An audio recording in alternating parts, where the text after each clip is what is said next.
이 시간 함께 하나님의 말씀 사사기 6장 11절부터 24절까지 말씀을 우리가 함께 봉독을 하겠습니다. 사사기 6장 11절부터 24절까지 말씀, 본문 말씀은 이렇게 되어 있지만 이 시간 우리가 함께 읽는 것은 11절과 12절 두 구절 말씀만 함께 읽겠습니다. 사사기 6장 11절에서 12절 말씀만 봉독을 하겠습니다. 주의 천사가 아비에셀 사람 요아스에게 속한 오브라에 있는 상수리 나무 밑에 앉았는데 그의 아들 기드온이 미디안 족속에게 숨기기 위하여 포도즙 틀 곁에서 밀을 타작하더라. 주의 천사가 그에게 나타나 그에게 이르되 너 강한 용사여 주께서 너와 함께 계시는도다. 아멘. 아멘. 이 시간 말씀을 위해서 함께 기도하겠습니다. 하나님 감사합니다. 이 시간 우리에게 주신 귀한 말씀을 인하여 또한 우리가 기대하고 사모하는 마음을 갖기를 원합니다. 예배의 시종일관을 주님의 손에 맡겨드리오니 이 시간 우리가 하나님의 말씀만 온전히 귀 기울여 듣는 귀한 시간 되게 도와주시옵소서. 감사드리며 예수님의 이름으로 기도를 드리옵니다. 아멘. 오늘은 사사기 6장 11절부터 24절까지 말씀을 통해서 부르심의 목적이라는 제목으로 함께 말씀을 나누도록 하겠습니다. 오늘 본문에서는 드디어 기드온에 대한 이야기가 본격적으로 시작이 됩니다. 대부분의 사사들이 하나님의 부르심을 받아 이스라엘의 구원자로 세움을 받게 됩니다. 그런데 기드온의 경우에는 그 부르심의 과정이 다른 사사들과는 조금 차이가 있는, 조금 특별하다는 것을 우리가 볼 수가 있습니다. 지금까지 우리가 살펴보았던 온니엘과 에훗, 삼갈과 드보라의 경우에는 그들이 사사로 세워졌다라는 그런 정도로만 언급이 되었습니다. 특별히 삼갈의 경우에는 그가 사사로 세워지는 그런 과정조차 생략이 되어 있습니다. 그런데 오늘 본문에 등장하는 기드온의 경우에는 그가 사사의 임무를 받아들이기까지 하나님께서 그를 설득해 가시는 과정과 더불어서 기드온의 심경의 변화까지도 우리가 살펴볼 수가 있습니다. 그런데 제가 이 말씀을 준비하면서 기드온에 대해서 묵상을 하다가 기드온만이 아니라 기드온 외에 또 한 사람이 떠오르게 되었는데 그 사람이 바로 모세였습니다. 기드온이 사사로 세워지는 과정이 마치 모세가 이스라엘의 지도자로 세워지는 과정과 굉장히 비슷한 양상을 보이고 있다는 것을 확인하게 되었습니다. 자, 그러면 어떠한 면에서 기드온과 모세가 서로의 유사점을 가지고 있는지 이 시간 비교하면서 간단하게 설명을 드리겠습니다.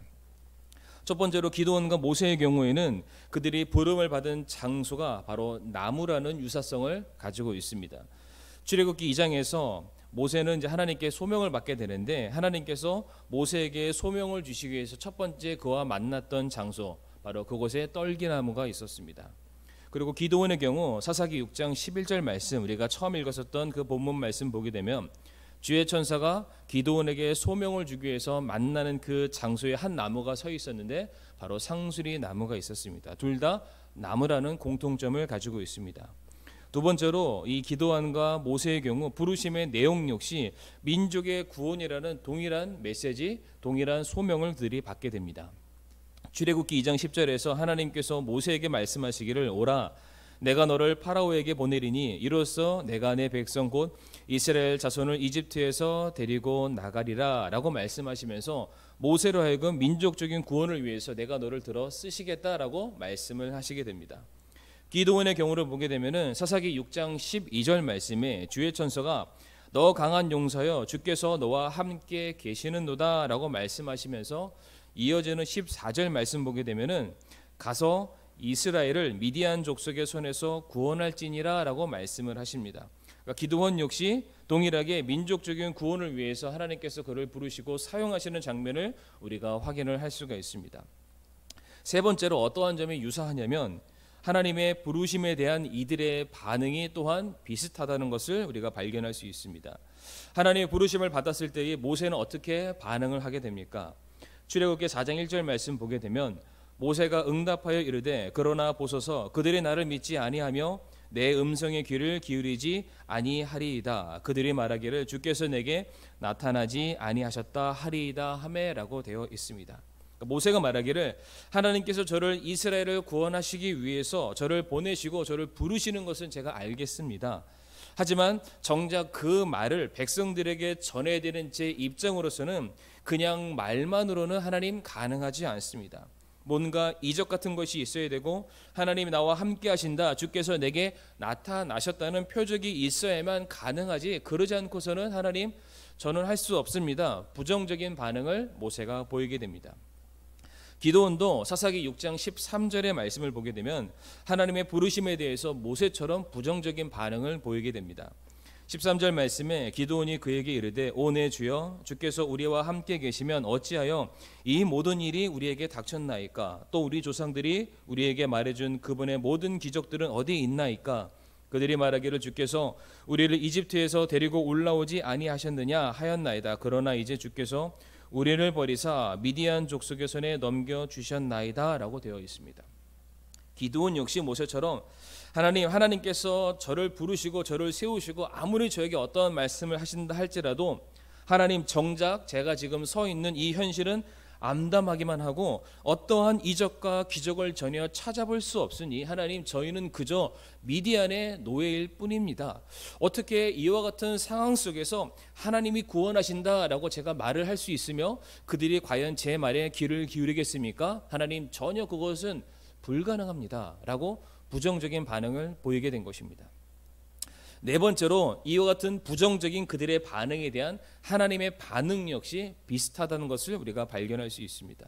분명히 모세는 하나님 저는 할 수 없습니다 라고 말을 하게 되었을 때에 하나님께서는 그런 모세를 한 번 더 다독이시고 격려하시면서 또 한 번의 기회를 주시게 됩니다. 출애굽기 4장 2절 말씀 보게 되면 하나님께서 모세에게 말씀하시기를 내가 너의 요청대로 놀라운 이적을 일으킬 수 있는 능력을 너에게 주시겠다라고 말씀을 하십니다. 그래서 모세의 손에 있었던 그 막대기를 던져봐라. 던졌더니 뱀이 되는 기적이 일어났고요. 또한 그의 손을 품속에 넣었다가 빼니까 그의 손에 나병이 생겼고 다시 뺐었을 때는 나병이 사라지는 기적도 보여주시게 됩니다. 또한 강물을 취해서 마른 땅에 뿌리라고 했는데 그대로 명하여서 순종했더니 그 물이 피가 되는 이적이 일어나게 되었습니다. 그러니까 하나님은 이와 같은 여러 가지 기적과 능력을 그에게 보여주시면서 계속해서 모세를 설득하시고 그를 다독이시고 있는데 그에 대한 모세의 두 번째 반응 역시 부정적이었습니다. 출애굽기 4장 10절에 모세가 주께 아뢰되 오 내 주여 나는 말에 능하지 못합니다 라고 모세가 말을 하게 됩니다. 하나님 제가 태생적으로 뭔가 부족한 사람입니다. 정말 제가 하고는 싶지만 제가 가지고 있는 제가 바꿀 수 없는 이 현실 때문에 하나님 저는 어쩔 수 없습니다. 하고 싶으나 할 수가 없습니다. 하나님 저 말고 다른 일을 사용하시는 게 어떻겠습니까? 이게 조금 좋게 말하는 것 같지만은 그것을 부정하고 부인하는 그런 모습을 모세가 보이고 있습니다. 그런데 우리가 오늘 보고 있는 이 기드온 그 역시도 동일한 반응을 하고 있습니다. 불안해하는 기드온에게 하나님께서 말씀하시기를 내가 너에게 힘이 되어줄 거다. 내가 너에게 힘을 줄 것이다. 염려하지 말고 내가 너와 함께 할 것이니까 너는 나아가 싸워라 라고 말씀하십니다. 내가 너와 함께 하기 때문에 마치 한 사람이 치듯 미디안을 치게 될 것이다. 두려워 말아라 라고 하나님께서 기드온을 또한 다독이시고 그를 격려하시게 됩니다.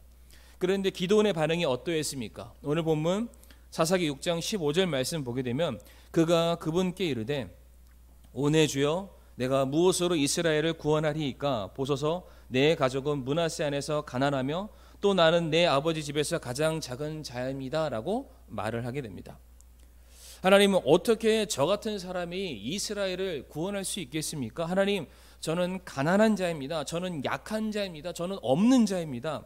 또한 내 아버지 집에서 나는 또한 가장 작은 자입니다. 그러니까 없는 것 중에서도 없는 사람이 바로 저인데 이렇게 태생적으로 미천하고 열악한 환경 속에서 자란 이런 저에게 이스라엘을 구원할 만한 아니 제 자신을 구원할 만한 그런 능력이 저에게는 없습니다 라고 또한 기드온이 또다시 하나님의 부르심에 그가 거부하고 거절하는 장면을 볼 수가 있습니다. 성도님들 어떻습니까? 제가 한 4가지 정도로 비교를 해드렸는데 모세와 기드온의 부르심의 장면이 거의 흡사하다 비슷하다는 것을 우리가 발견할 수가 있습니다. 두 사람 다 부르심의 시기와 시대가 달랐을 뿐 동일하게 민족의 구원을 위해서 더불어서 하나님의 영광을 드러내는 그 일들을 위해서 그들이 부르심을 받게 되었다는 것입니다. 그러나 모세도 그렇고 기드온 역시 하나님의 부르심에 대해서 결코 기쁨으로 순종함으로 그들이 받아들이지 않게 됩니다. 오히려 그들이 말하기를 하나님, 나는 그 일을 감당할 만한 그릇이 되지 못합니다. 하나님, 나는 약한 자입니다. 핑계를 대기도 하였고요. 또 다른 한편으로는 하나님, 이스라엘이 이 지경이 된 것은 제 탓이 아니라 하나님이 지켜주시지 않았기 때문에 이와 같이 되었습니다. 하나님, 저도 안 되고 하나님, 이스라엘 백성들도 지금 감히 이 일들을 감당할 수 있는 그런 상황이 아닙니다. 부정적인 반응을 계속해서 보이고 있다는 것입니다. 자, 그런데 여기서 우리가 주목해야 될 것이 오늘 설교의 제목이 부르심의 목적입니다. 부르심의 목적. 자, 그러면 하나님께서 왜 이들을 부르셨는가 하는 거에 우리가 한 번 더 주목해서 생각해 보길 원합니다. 우리는 소위 하나님이 우리를 부르셨다, 하나님이 부르신다라는 이 말을 소명이라는 단어로 표현해서 우리가 사람들에게 말을 하고는 합니다. 근데 그 소명이라는 단어의 뜻이 그대로 그 말의 뜻을 풀이하자면은 부를 소의 목숨명, 우리가 이렇게 읽을 수가 있습니다. 그러니까 말 그대로 하나님께서 나를 부르시는데 그냥 나라는 사람을 부르시는 것이 아니라 하나님께서는 나의 목숨을 달라고 나를 부르시는 것이고 하나님께서는 나의 생명을 달라고 우리를 지금 부르시고 계신다. 그것이 소명이라는 것입니다.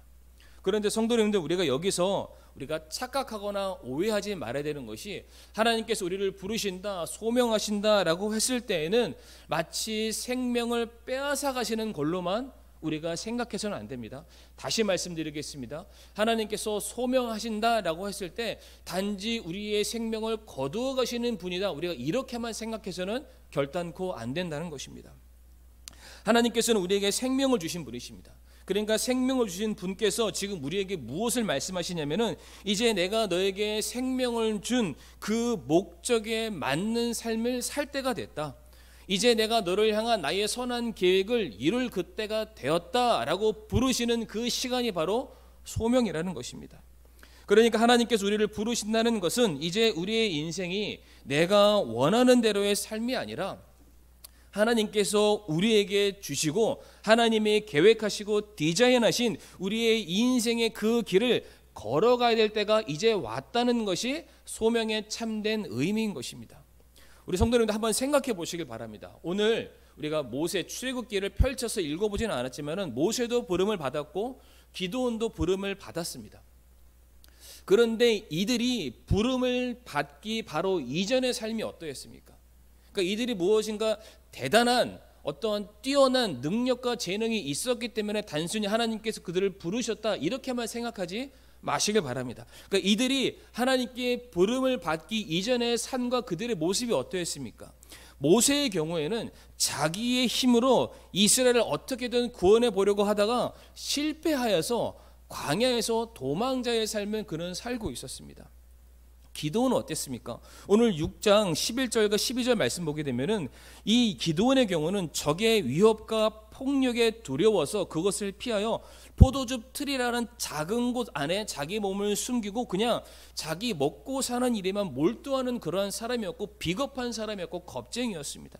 그러니까 이 둘 다 어떠한 삶을 살았냐면은 두 사람 다 영적인 이기주의에 사로잡힌 그러한 삶을 살았습니다. 하나님의 부르심보다는 자기의 안위를 더 중요시 여기는 그런 삶을 살았고 썩어 없어질 몸뚱아리를 위해서 하나님께서 그들에게 허락하신 시간과 재능과 생명을 낭비하고 허비하는 그런 삶을 그들이 살아가고 있었습니다.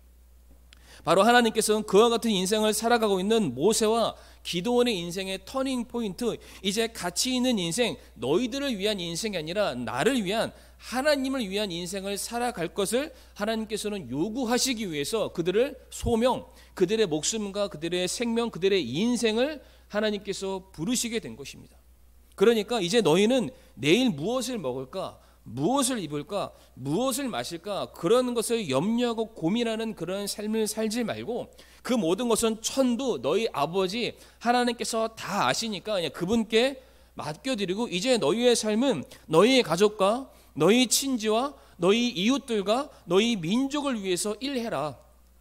영원하고 가치 있는 영혼을 살리는 것, 썩어 없어지지 않은 영원한 가치를 위해서 이제는 너희가 살아야 될 때가 왔다라고 하나님께서 그들을 부르신다는 것입니다.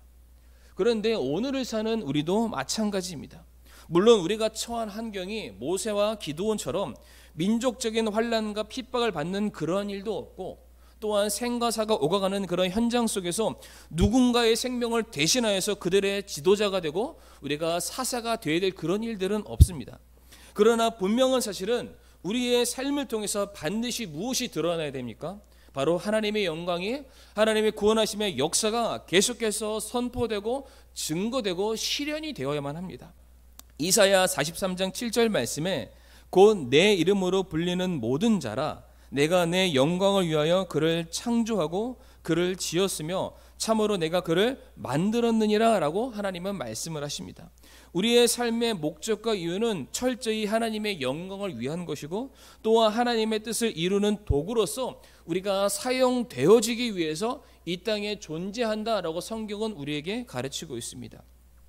결코 우리가 먹을 것과 입을 것과 마실 것을 위해서 염려하며 사는 그러한 인생이 아니라 정말로 그 모든 것들은 다 하나님께 맡겨드리고, 마태복음 6장 33절의 말씀처럼 오직 너희는 첫째로 하나님의 왕국과 그분의 의를 구하는 그 삶, 그 약속의 말씀을 붙들고 우리는 소명자의 삶 혹은 사명자의 삶을 살아가는 것이 저와 성도님들의 이 땅에 주어지는 인생의 참된 목적이 되는 것입니다.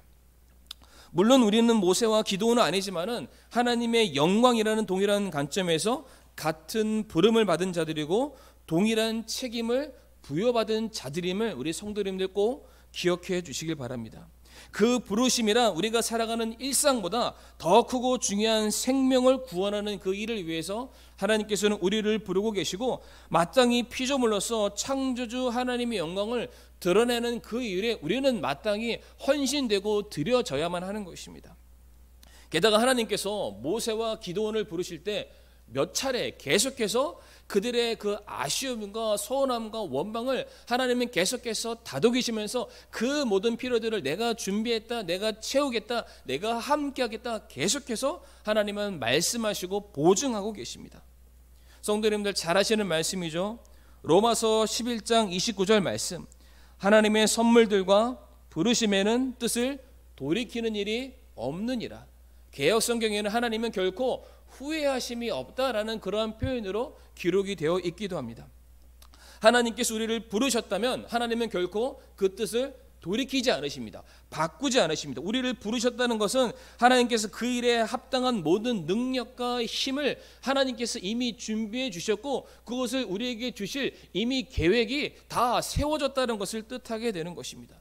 또한 하나님은 결코 후회하지 않으신다, 돌이키지 않으신다라고 말씀하셨다는 그 뜻 안에는 무엇이 담겨져 있냐면 반드시 저와 성도님들을 부르시는 그 장소와 그 일을 통해서 하나님께서 받아내시고야 말겠다는 그 뜻, 그 선하신 계획이, 그 목적이 있다는 것을 성경이 우리에게 말해주고 있습니다.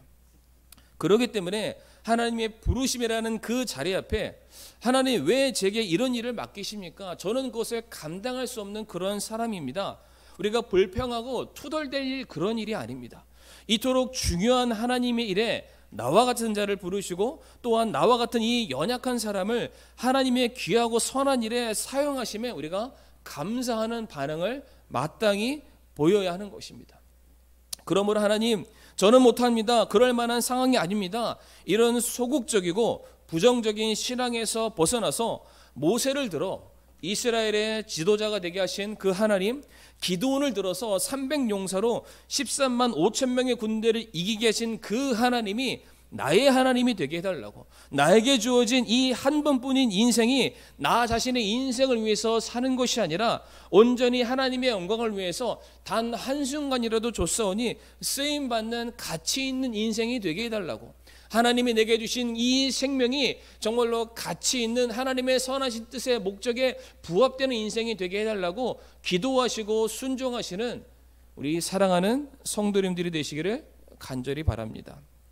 이것이 바로 하나님께서 우리를 부르시는 소명의 참된 목적이 되는 것입니다.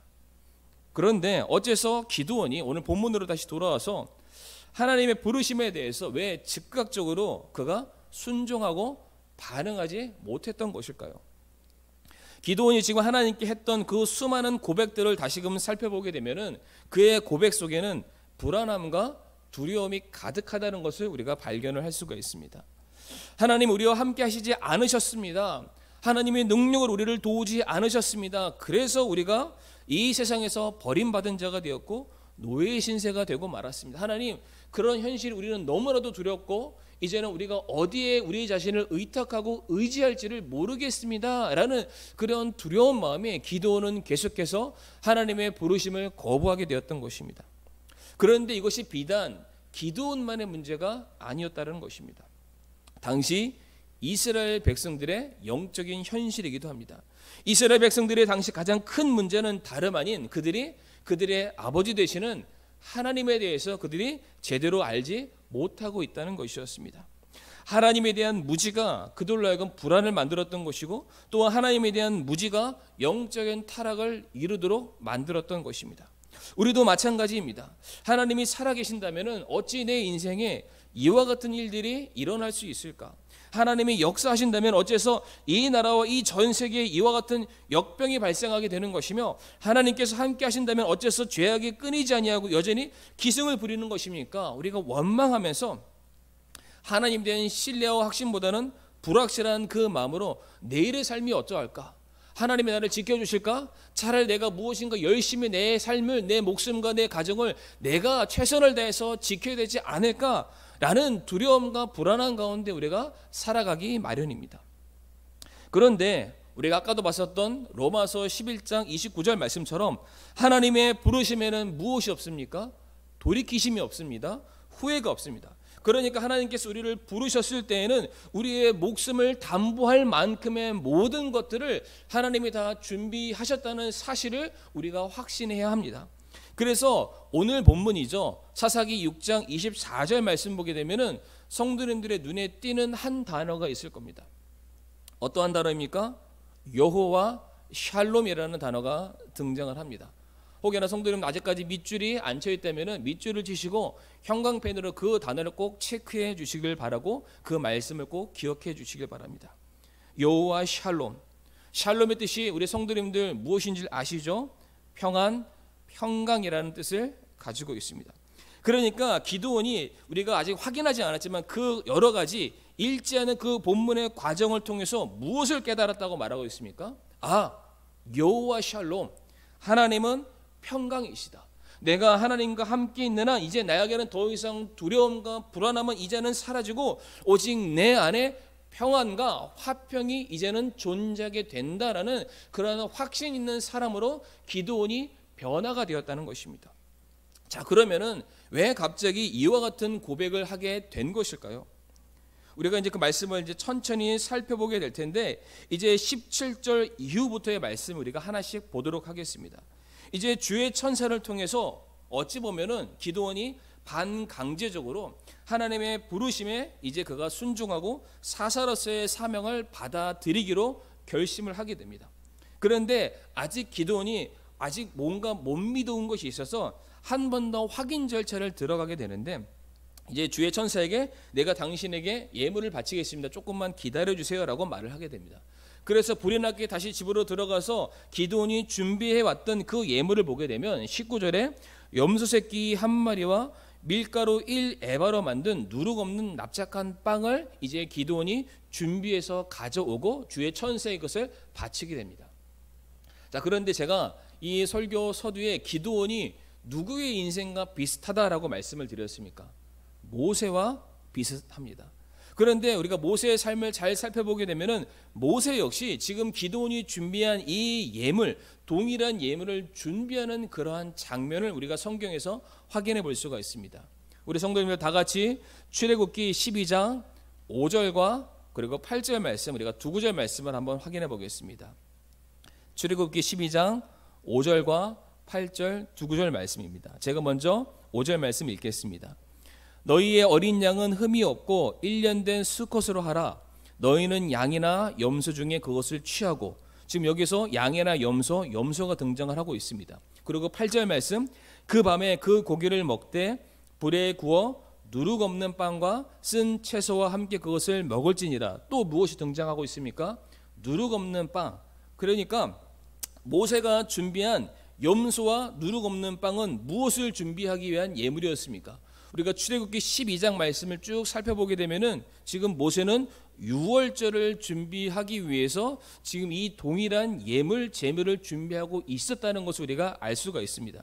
그러니까 지금 기드온이 바친 제물과 지금 모세가 출애굽 과정에서 가장 결정적이었던 유월절을 준비하기 위한 제물이 같다라는 것을 우리가 확인할 수가 있는 것입니다. 그러니까 지금 이렇게 기드온이 준비해간 예물을 이제 바치게 되었더니 천사가 기드온에게 뭐라고 명령을 하게 됩니까? 20절 말씀에 고기와 누룩 없는 납작한 빵을 가져다가 이 바위 위에 놓고 국을 쏟으라 하심으로 기드온이 그대로 순종하게 됩니다. 그러자 21절에 그때 주의 천사가 자기 손에 든 지팡이 끝을 내밀어 고기와 누룩 없는 납작한 빵에 대매 그 바위에서 불이 나와 고기와 누룩 없는 납작한 빵을 살랐고 그때 주의 천사는 그에게서 떠나 보이지 않더라라고 되어 있습니다. 주의 천사가 지팡이를 내밀었을 때에 그 바위에서 불이 확 올라와서 기드온이 바치게 되었던 염소와 누룩 없는 빵이 확 불로 태워져 버리게 됩니다. 기드온이 깜짝 놀라서 쳐다보는 순간 제물들은 다 타서 연기가 되어 하늘로 솟아올랐고 또한 그 옆에 있었던 천사 역시 어디론가 사라져 버리게 되었습니다. 바로 그때의 기드온이 두려워 떨게 됩니다. 내가 하나님의 불, 하나님의 임재, 하나님의 응답하심을 경험하면서 내가 하나님 앞에 내가 말을 하였구나. 내가 하나님을 두려워하지 아니하고 내 감정과 내 생각과 내 주장을 너무나도 앞세웠구나. 그가 두려워 떨게 되었을 때에 23절에 그 말씀 보시게 되면은 더 이상 주의 천사라고 되어 있지 않고 뭐라고 되어 있습니까? 주께서라고 되어 있습니다. 주께서 기드온에게 그에게 이르시되 내게 평강이 있을지어다 두려워 말라라고 말씀을 해 주시게 됩니다. 그러니까 오늘 제가 아까 밑줄치라고 말씀드렸던 여호와 샬롬이라는 단어가 어디에서 나오게 되었습니까? 바로 이와 같은 제사의 과정을 치르면서 드디어 기드온이 하나님의 영광과 임재를 경험하고 바로 그 자리에서 하나님으로 말미암아 너 두려워하지 말아라 평안할지어다라는 그 말씀을 들었던 기드온이 24절에 여호와 샬롬이라고 그가 고백을 하게 되었던 것입니다. 자, 그러니까 한 번 더 되짚어 보도록 하겠습니다. 지금 기드온이 이 제사와 예물을 드리는 과정을 통해서 그가 확인한 하나님이 어떠한 하나님이었습니까? 바로 유월절 사건을 통해서 이스라엘 민족을 당시 가장 강력했던 이스라엘의 속박으로부터 풀어내신 전능자 구원의 하나님을 지금 기드온이 발견하게 된 것입니다. 그 하나님께서는 자기의 백성을 구원하시기 위해서 칼과 창으로 싸워서 이기시는 그러한 분이 아니시라 유월절 어린 양의 피로 그 피를 문설주에 바른 그 집안의 모든 속한 가속들 그들의 생명을 보존하고 넘어가시되 그렇지 않는 집안은 죽음과 심판으로 다스리시는 생사화복의 주관자가 되시는 그 하나님을 기드온이 그 제물을 바치는 과정을 통해서 그가 깨닫게 되었던 것입니다. 그런데 다시 모세의 사건으로 돌아가서 하나님께서 모세를 이스라엘의 지도자로 세우시면서 또한 유월절 제물을 바치는 모든 과정 속에서 그리고 이스라엘 백성들을 이집트에서 꺼내서 홍해를 건너서 가나안 땅으로 집어넣는 모든 과정들을 통해서 반복적으로 하나님이 모세 곧 이스라엘에게 하셨던 한 가지 메시지가 있습니다. 출애굽기 14장 13절에 너희는 두려워하지 말고 가만히 서서 오늘 주께서 너희에게 보여주실 그분의 구원을 보라입니다.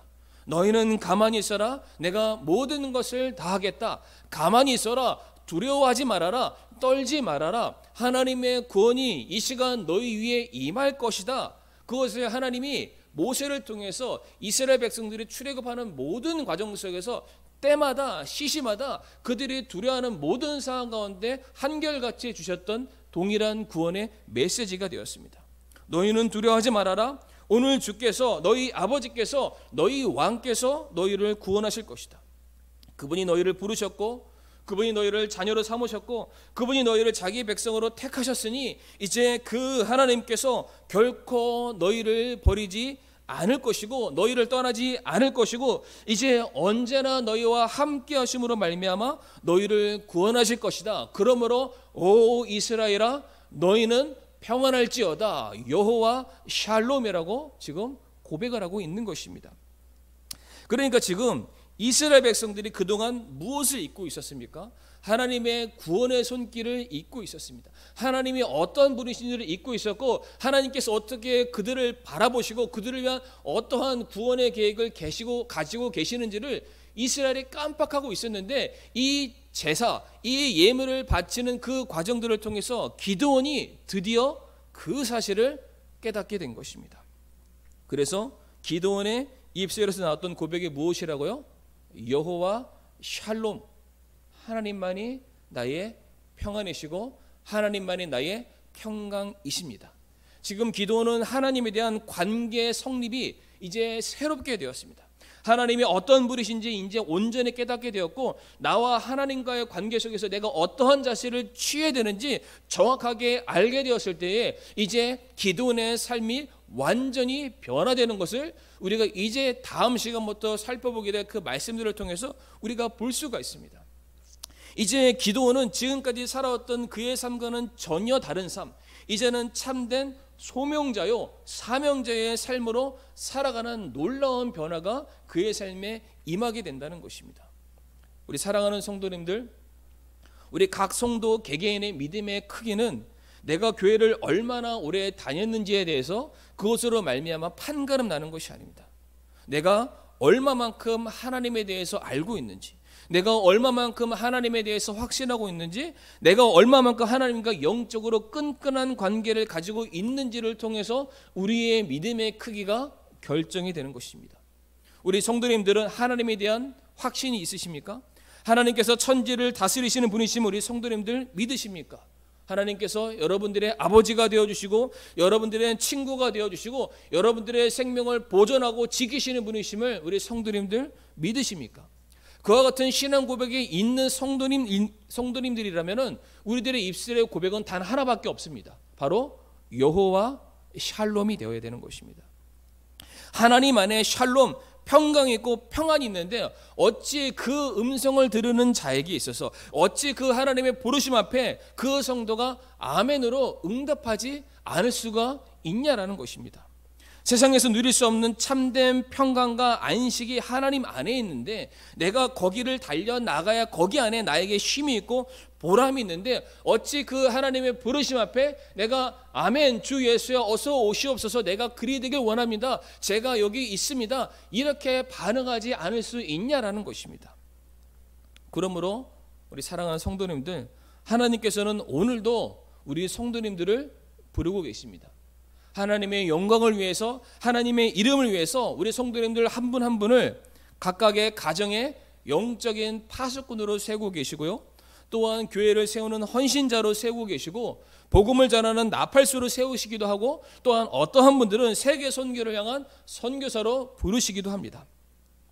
성도님들, 그 부르심에 부담스럽게 여기지 마시길 바랍니다. 우리 앞에서 살펴보았듯이 하나님의 부르심에는 모든 것이 다 준비가 되어 있습니다. 하나님께서 우리의 목숨과 생명과 인생을 부르신다면 그보다 더 가치 있는 것으로 우리에게 채워주시고 공급하시고 우리와 언제나 함께 하심을 우리 성도님들 믿으시길 바랍니다. 그리고 더 중요한 것, 그와 같은 일에 나와 같은 자를 부르시고 사용하신다는 그 자체에 더 감사하시고 더 기뻐하시길 바랍니다. 그리고 마지막으로 그 하나님의 부르심 안에는 무엇이 있습니까? 바로 여호와 샬롬, 평강과 평안과 안식이 있습니다. 하나님의 부르심에 순종해 본 자들은 압니다. 하나님의 그 선하신 일들에 발맞추어서 순종하고 그 일에 자신의 모든 삶을 걸어본 자들은 압니다. 그 안에서만 우리는 인생의 참된 기쁨과 우리의 삶의 목적을 발견할 수 있습니다.